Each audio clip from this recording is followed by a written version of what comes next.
BJP form 6 এর মাধ্যমে বহিরাগতদের এনে ঢোকাচ্ছে। বাংলার ডেমোগ্রাফি পরিবর্তন করা হচ্ছে।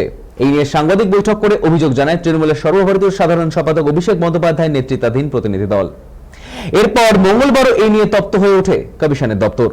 অবশেষে তৃণমূলের এই অভিযোগ নিয়ে প্রতিক্রিয়া দিল কমিশন। প্রশ্ন উঠছে, সত্যি কি পেটি পেটি ফর্ম 6 রাখা কমিশনের অফিসে? উত্তরে কি বলছে রাজ্য নির্বাচনী আধিকারিক, শুনবো। ও সব দেখা যাবে এট time of disposal.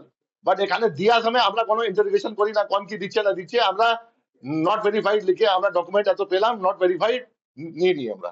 There nothing known as provision or not provision, ঠিক আছে। where anything but ECI তো অ্যালাউ করেছে ফর্ম 7 যে আছে, এক লোক assembly constituency he can give for as many people. তো এখানে ফর্ম 6 কি আছে? এটা is this a form 6? Form 6 তো অ্যাপ্লাই হয়ে গেছে অনলাইন। ভাই হাইপোথেটিক্যাল কোশ্চেন, এখন তো 30 তারিখ পরে তো আপনার ফর্ম 6 या যেটি আছে has got no value at all for both the phases of election। যেটি হবে ফর্ম 6 ডিসপোজ হবে, ও তো ফিউচার ইলেকশন জন্য হবে, যে 30 তারিখ পরে আসবে ফেজ 2 জন্য, 27 তারিখ পরে আসবে ফেজ 1 জন্য। আমি দুটো দেখালাম, এটা কি বিভ্রান্তি আছে আমি বুঝতে পারছি না। বাকি আমি দেখিনি, বাকি দেখে নেবে, কালকে বলে দেবো। আমার কাছে এত টাইম নেই, আমি অন্য কাজও স্ট্যাচুটারি কাজ করতে হচ্ছে।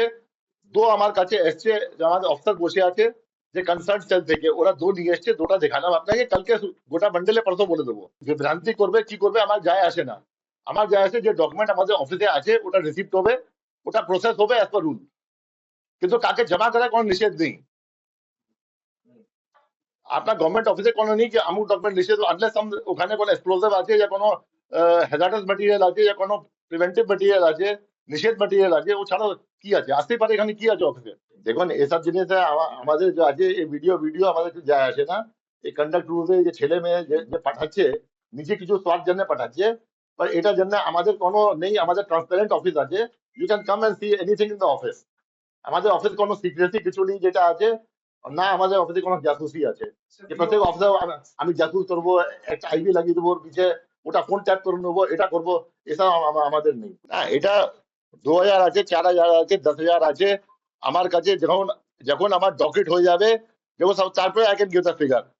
I can't give figure of apprehension or some that thing. কোনো আমার ড্রিম এসছে, কিছু এসছে, I can't give the figure on that. আমার অফিসে যে আসবে, I have to very clear figure की আছে नहीं আছে। फॉर्म 6 होता है, आपको सब समझा देता हूँ। जो नया जो नई बार पहली बार जो वोटर बनता है, चाहे वो 18 साल का हो, चाहे वो 60 साल का हो, चाहे 80 साल का हो, जो पूरे हिंदुस्तान में, पूरे इंडिया में कहीं वोटर नहीं है, प्रथम बार जब अप्लाई करता है तो फॉर्म 6 होता है।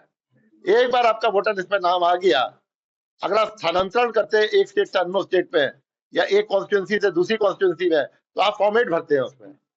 अगर किसी का नाम कटवाते हैं तो फॉर्म 7 से कटवाते हैं, कोई मर गया, ये हो गया, तो फॉर्म 6 तो जब ही होगा आपका, जब आपका जो है वोटर रोल में नाम नहीं है। और इसका वेरिफिकेशन जो है फॉर्म 6 की, किसी को वोटर ऐड करने की खाली पावर ईआरओ की है, ना डीओ की है, ना सीओ की है, या এইআরও की है। अगर এইআরও को ইসিআই পাওয়ার দে ईआरओ की। এখানে একটা বাল্ক যেটা আমি পেয়েছি, ওটা 107 নওপাড়া থেকে। এটা গতকাল এসেছিল, এটা আজকে দেখলাম আমি। আমার নলেজ ছিল না এটা কোথায় থেকে কি আসছে নিয়ে আসছে, এটা আমার কাজও নেই। আমার 10টা সেকশন আছে এখানে, 10টা সেকশন 24 ঘন্টা আমি স্ট্যাচুটরি কাজ করবো, অন্য কাজ করবো, ইয়া আমি গোটা স্টেট কে ইলেকশন দেখবো কি 24 ঘন্টা এটা দেখবো আমার অফিসে কি আসছে নিয়ে আসছে। This is not my work. আমি পরিষ্কার বলছি যেটা আছে, কি কোন ডাক কোথায় আসছে নিয়ে আসছে, এত খাবার রেখে না আমার প্রয়োজন আছে, না আমি খাবার রেখেছি না রাখবো, ঠিক আছে। এটা দেখুন আপনি, এটা যেটা আছে নওপাড়া 107 যেটা দিয়েছে, এটা বলেছে কি যে আমার নাম কেটে গেছে 28 তারিখ রোলে, যেটা 28 তারিখ রোলে নাম কেটে গেছে 28/2, ওটা যে আপিল আছে, ও আপিল আমি দিয়েছি, ওর সঙ্গে ফর্ম 6 দিয়েছি। আমি ডিলিট করার পরে আমি আপিল দিয়েছি, আপিল সঙ্গে ফর্ম 6 দিয়েছি। আপিল যদি গ্রহণযোগ্য হবে ডিও কাছে, তো ডিও তারপরে আপিল যদি অ্যাকসেপ্টেবল হবে তো ফর্ম 6 দিয়ে নাম ঢোকাবে। এটা আছে, this is not a separate form 6 যেটা আছে কি এখানে জমা হয়েছে ও হয়েছে।